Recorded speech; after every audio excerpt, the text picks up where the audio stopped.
ဒါကတော့ကောတောင်းကရှာအိုင်လန်ကမန်ချုံမှာညီမတွေကရက်လော်နေကြတာပါ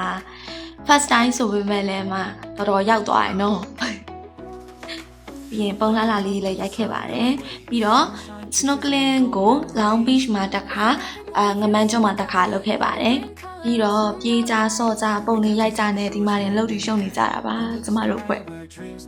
အခုကတော့ diving လုပ်ဖို့အတွက်ချုံရရှိကိုထွက်လာကြတာပါ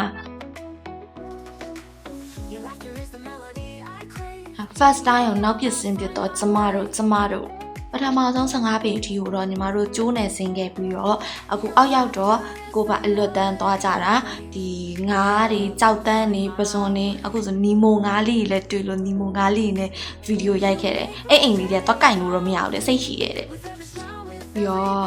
ဒါတော့ကျမရေမကူးတက်ကျမလေးဖြစ်ပါတယ်ပေါ်ပြန်ရောက်လာပါပြီ